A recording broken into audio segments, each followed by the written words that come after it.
안녕하세요. 오늘은 27학년도 대학 수학 능력시험 6월 모의 평가 문제지를 갖고 화법과 작문 한번 또 들어가 볼게요. 6월, 9월 굉장히 중요하다고 엄청나게 많이 얘기 들으셨죠? 그렇기 때문에 우리도 조금 더 진지하게 문제를 대해 봅시다. 가볼게요. 첫 번째 지문 보겠습니다. 항상 첫 번째 지문은 발표죠. 그쵸? 그러니까 화법에 해당하는 부분입니다. 물음에 답하시오. 안녕하세요. 지난 민속박물관 체험학습에서 본 옛 물건 중에 무엇이 기억나나요? 요즘 스타일이 지금 처음에 요거 되게 많이 나오죠. 어떤 걸 지금 얘기하고 있어요? 공유 경험, 그치? 뭐 공통된 경험, 모두 갖고 있는 경험을 한번 언급해줘요, 그쵸? 그렇게 함으로써 나 그때 갔었는데 그 중에서 뭘 얘기하려고 그러지? 하면서 귀를 기울이게 되죠. 그리고 너도 가봤니? 나도 가봤어 하는 어떤 친밀감 같은 것도 형성을 해주니까 발표를 하는 데 있어서 조금 더 부드럽게 진행이 될 수 있는 그러한 말하기 방법이다 라고 보시면 될 것 같아요. 그래서 처음에 인사하고 바로 공유 경험을 언급하고 있죠.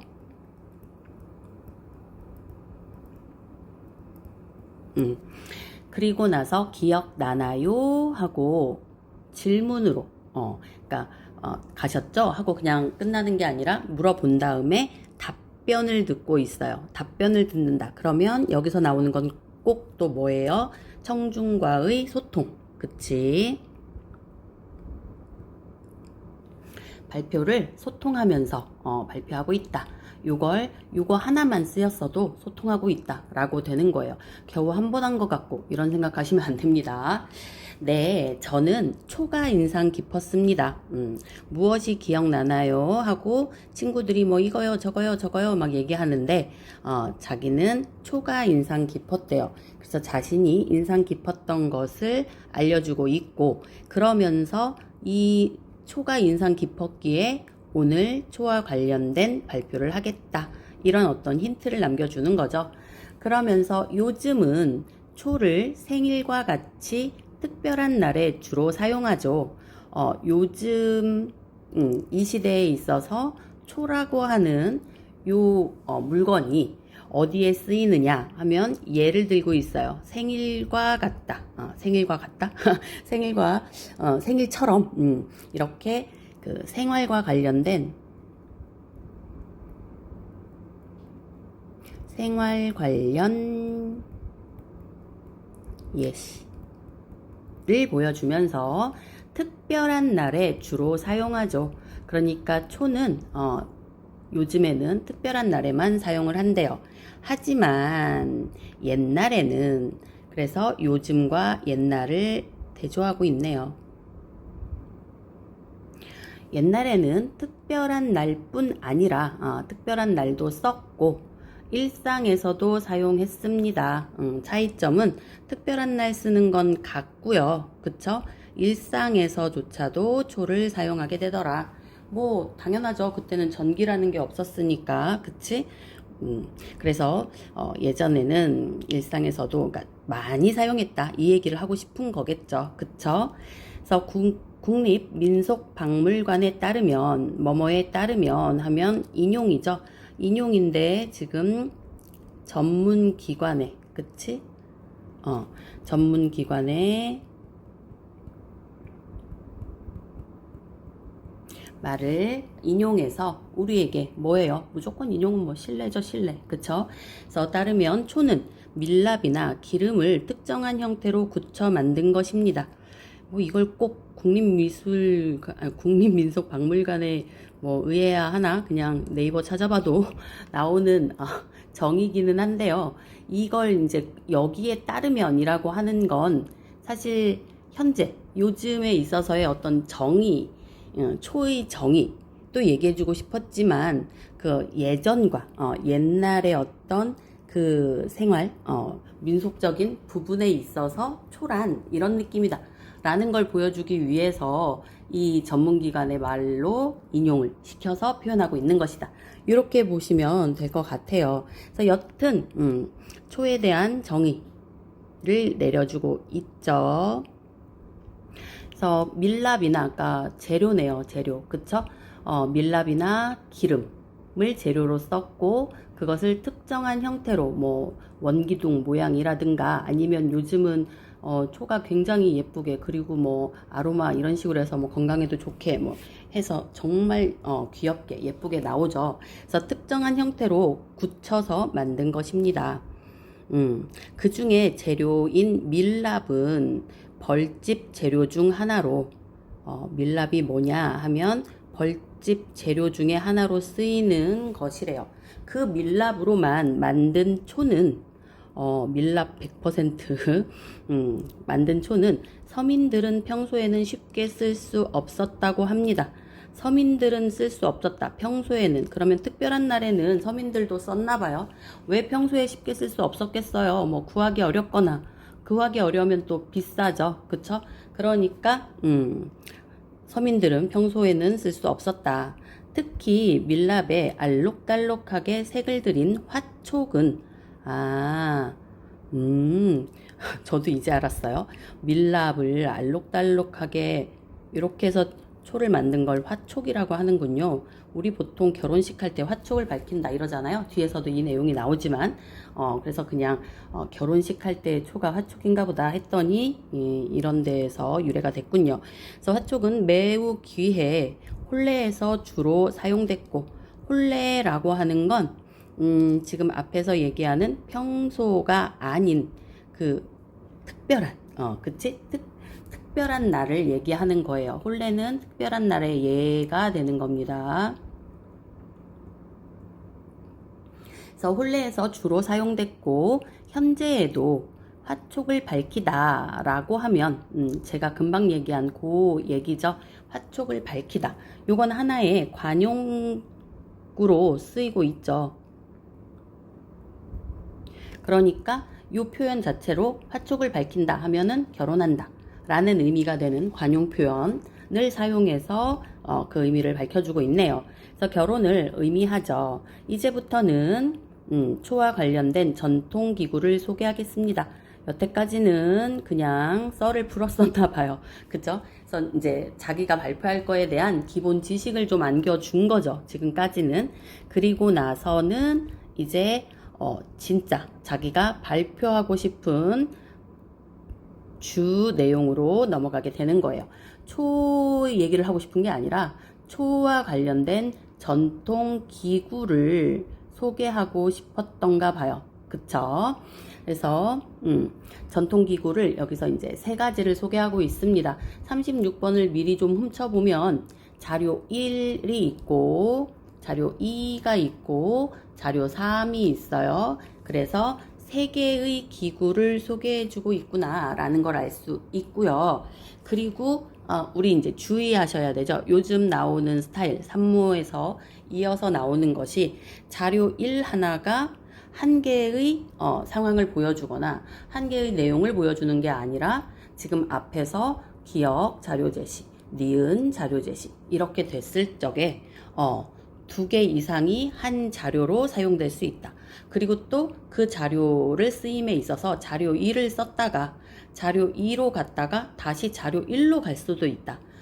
라는 것을 우리가 염두에 두고 이 내용을 살펴보셔야 될 것 같아요. 그래서 여기에서는 지금 사실 기억부터 미음까지가 나오고 있거든요. 그런데 자료는 3개밖에 없잖아요. 그럼 뭔가가 섞일 것이다 라는 걸 예상할 수 있는 거죠. 그래서 이제 그러한 것들을 우리는 알고 있다 생각하고 넘어가 봅시다. 기억 자료 제시 어디에 자료를 사용했는지 한번 봐봅시다. 여기를 조금 깨끗하게 해 놓을게요. 이것은 초가 쉽게 쓰러지지 않도록 초를 꽂아 사용하는 촛대입니다.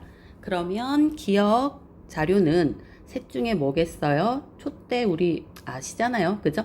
얘가 촛대죠. 그러니까 기억은 자료 이를 사용하고 있다. 이렇게 표시해 두는 게 좋을 것 같네요. 혹은 얘한테 기억 이렇게 해두면 좋고요. 그래서 촛대 첫 번째 초와 관련된 전통 기구는 촛대로구나. 그쵸? 그래서 촛대 중에는 이렇게 뒤쪽에 금속판이 달려 있는 것이 있었는데요. 촛대는 우리가 잘 아는데 그 촛대 중에 이제 하나 달려 있는 금속판이 있대요. 이걸 설명해 주고 싶은가 봐요. 그래서 이 금속판을 일단 불후리라고 한대요. 뒤에 있는 금속판 뭐 그림이기 때문에 얘가 금속인지 아닌지 모르겠으나 얘 이겠죠? 얘는 지금 이름이 불후리이다. 나비 모양으로 되어 있네요. 그래서 일단 이름 알려주고 있고요. 여기서 질문. 상당히 굉장히 이제 톡톡 튀게 해주고 있네 발표를. 불후리는 어떤 기능을 할까요? 기능에 대해서 묻고 있네요. 그쵸? 어떻게 하냐고요? 그런데 힌트를 줍니다. 불후리가 촛불의 뒤에 있는 것에 주목해 보세요. 너무 모르는 걸 질문하면 재미없죠. 그렇기 때문에 힌트라는 걸 지금 주고 있는 거예요. 그쵸? 그래서 촛불의 뒤에 있대요. 그러네. 촛불 뒤에 지금 있네요. 그러면 그걸 주목해서 아이들이 답을 했나봐. 답변을 듣고 맞습니다. 계속 소통은 이루어지고 있네. 불후리는 불빛을 반사해 주변을 더 밝게 비추는 그런 기능을 하기 위해서 뒤에다가 금속판을 대고 있었구나. 우리 얼굴 예쁘게 보이려고 뒤에 반사판 막게 해놓는 거 아시잖아요. 사진 찍을 때. 그런 느낌이겠죠. 그거를 답변을 했다고. 과학들 잘하시나 봐요. 그죠? 그래서 더 밝게 비추는 기능을 했습니다. 불후리의 기능까지 알려주는 설명이었어요. 그런 다음 니은 자료를 제시합니다. 자료 2로 갈지 1로 다시 올지 3으로 갈지 봅시다. 이 둥근 박 모양 기구는 무엇일까요? 둥근 박 모양 얘네요. 그쵸? 그러니까 니은은 자료 2로 가면 되겠다. 그치? 여기에다가도 자료 2. 그래서 무엇일까요? 하고 물었지만 여기서는 뭐 그냥 바로 넘어갑니다. 이것은 밤에 순찰할 때 쓰였던 조족등입니다. 그러니까 뭐예요? 지가 묻고 지가 답하고 있죠? 문답법, 뭐 자문자답이라고도 하고 지가 묻고 지가 답했으니까 문답법 쓰이고 있고요. 조족등이래요.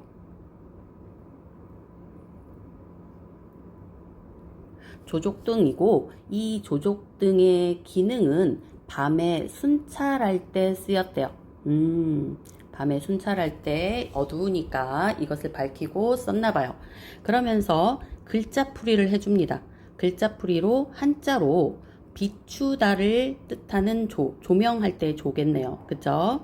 그리고 우리 족발 할 때 발을 뜻하는 족. 그래서 큰 소리로 또박또박 이거 왜 나오겠어요? 얘는 발표할 때 준 언어적 표현도 사용하고 있구나. 뭐 이거 내려고 하는 거겠죠. 그쵸? 그래서 큰 소리로 또박또박 족 등. 즉 발을 비추는 등. 글자를 그대로 해석해주면 되는 거겠네요. 그래서 이 조족등이라고 하는 것이 밤에 순찰할 때 쓰이는 것이고, 그리고 이름의 의미는 발을 비추는 등이다. 이렇게 기능과 이름의 의미를 밝혀주고 있었습니다. 이쪽이 기능, 이쪽이 이름 설명. 이렇게 놓을까? 이름 풀이? 그래서 뜻입니다. 모양이 둥근 박과 같다 해서 박등이라고도 불렸답니다. 얘는 닉네임이네요. 그쵸? 별칭으로는 박등이라고도 불렀다. 왜 그랬냐? 생긴 게 박같이 생겨서 박등이라고 했다. 그리고 디귿 자료 들어갑니다. 디귿 자료를 제시하는데 여전히 조족등 얘기를 하고 있네요. 조족등 내부에는 반원형의 고리 회전축이 있어. 반원형 그러면 얘도 지금 반원형이다. 그치? 그리고 얘도 반원형인데 어떤 반원형을 지금 얘기할까? 옅은 조족등 얘기네요. 그러면 디귿도 그치? 디귿도 자료 2를 통해서 우리가 내용을 알 수 있겠구나 라는 걸 그래서 디귿도 쭈르륵 자료 2이다. 그래서 내부에는 반원형의 고리회전축이 있어 조족등이 발밑을 비추든 앞을 비추든 뭐뭐를 하든 하는 건 이러든 저러든 어떤 상황에서도 이 얘기인 거죠. 어떤 상황에서도 초가 똑바로 서 있게 됩니다. 그러면 똑바로 서 있게 하는 건 여기 이 대하고 달려있는 얘겠죠? 얘, 그죠? 얘가 그러니까 자유롭게 움직이니까 그때그때마다 무거운 게 아래로 가게끔 하는. 그치? 똑똑한데요? 그죠? 그래서 초가 쓰러지면 안 되니까 똑바로 서 있게 하는 기능을 하는 것이 바로 조족등 안에서의 그 고리 회전축, 반원형의 고리 회전축이 이러한 기능을 한대요. 기능은 똑바로 서 있게 된다. 이쪽으로 가지 말까? 이쪽으로 갈까? 그리고 리을 갑니다. 자료 제시 마지막으로 이런 말 뭐죠? 담화 표지이죠. 이제 더 이상 얘기 안 하나 보다 라는 걸 알 수 있죠. 이 말만으로도. 그래서 리을의 자료를 보면 청사초롱입니다. 가봅시다. 청사초롱 뭔지 아십니까? 얘가 청사초롱입니다. 그쵸? 그러면 리을은 자료 3을 갖고 봐야 하겠네요. 그쵸? 그래서 청사초롱 보통 뭐 여기가 붉은색 써있네요. 여기가 붉은색 그치? 이렇게 해볼까? 그리고 아래가 푸른색 이렇게 그치? 이렇게 돼 있는 거 그리고 그 안에 이제 이렇게 해서 초가 타고 있겠죠. 그쵸? 그러면 바람 앞에 등불이라는 말이 있죠. 원래 풍전등화라는 사자성어 아시죠? 바람 앞에 등불 그대로네. 그치? 이게 바람 앞에 등불은 어때요? 금방 꺼지죠. 위험하죠. 그죠? 그래서 위태로운 상황을 얘기할 때 쓰는 뭐야? 얘도 관용 표현이라고 봐야 되겠죠. 뭐 속담이라든지 뭐 사자성어 이런 거니까 관용구가 되는 거겠죠. 관용 표현이 2번씩이나 나오는 건 거의 문제에 적용이 될 거다 라고 우리가 짐작하시면 됩니다. 그래서 바람 앞에 등불이라는 말이 있죠. 그건 촛불이 금방 잘 꺼질 수 있다 라는 걸 의미해서 촛불은 바람에 쉽게 꺼지기 때문에 이 내용 얘기하려고 관용구 썼네요. 이를 막기 위해 철이나 나무 골격에 종이나 비단을 감싸 만든 기구가 초롱입니다. 초롱, 청사초롱 중에 그냥 초롱만 써 있죠. 그거는 이제 그 초롱 중에서도 청사초롱이 있다. 뭐 이렇게 얘기가 전개가 될 것이고요. 그 초롱이 어떻게 만들어졌고 왜 만들어졌는지를 얘기해주고 있죠. 그래서 바람에 쉽게 꺼지기 때문에 꺼지지 말라고, 그치? 꺼지지 말라고 만든 것이 초롱이고요. 그래서 기능 얘기해주고 있고, 그리고 만드는 방법은 철이나 나무로 골격을 만드는 거야. 골격을 이렇게 이런 식으로 만들어 주겠죠. 안은 비어 있는 거지, 그치? 안은 비어 있고 이렇게 요거 이렇게 보이겠구나. 비어 있는 거니까, 그죠? 여기도 보이겠네. 이렇게 해서 여기 뭐 여기에다가 이제 또 철을 또 이렇게 또 연결을 해서 여기에다가 이렇게 달아서 뭐 이렇게 여기에 초를 얹어서 이렇게 피워준다. 이런 식이 된다라고 보시면 돼요. 위에까지 올라오면 안 되죠. 불나죠. 그래서 여튼 이렇게 지금 대를 만들어 놔주고요. 그리고 나서 그 골격에 어떻게 하는 거야? 종이나 비단을 여기에다가 감싸는 거예요. 여기 이렇게 천을 덧대주는 거지. 그치?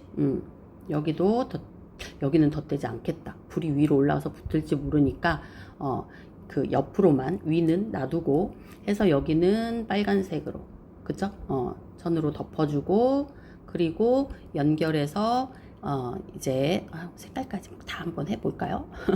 아래는 파란색으로 이런 식으로 조금 펄럭펄럭 거리면서 파란색 해주면 뒤쪽도 있는데 뒤쪽은 안 보인다 라고 하고 이렇게 하고 이제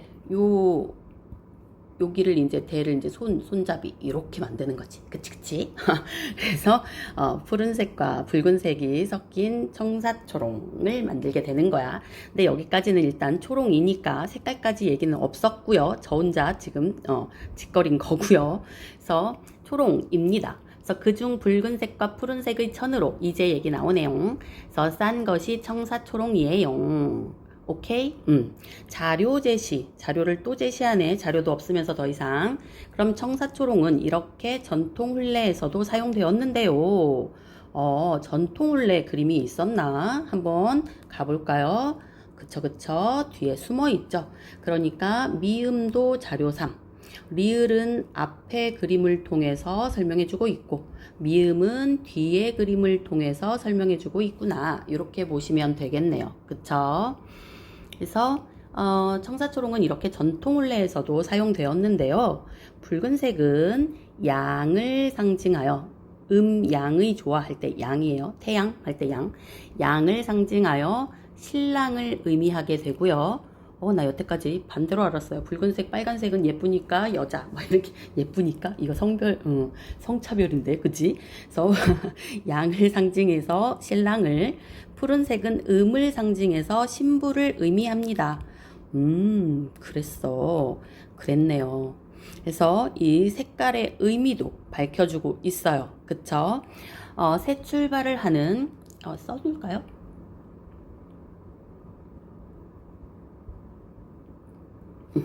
그래서 새 출발을 하는 부부가 조화롭게 결합하여 이런 속뜻까지 있었구나. 그치? 이렇게 색을 두 가지로 펼친 이유죠. 그쵸?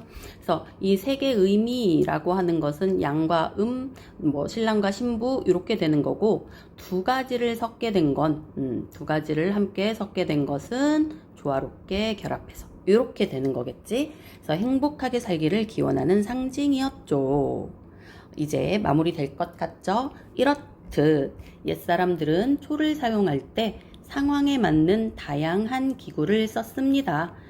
초를 사용할 때 상황에 맞게 다양한 기구를 쓴 이유가 뭐야? 그러면 상황에 맞게 쓰려고요 라고 하시면 되겠네요. 그래서 이렇게 정리를 해주고 있네요. 다양한 기구를 소개했고 그것이 왜 다양했는지는 상황에 맞춰서였다 라고 하면서 이상 발표를 마치겠습니다. 감사합니다.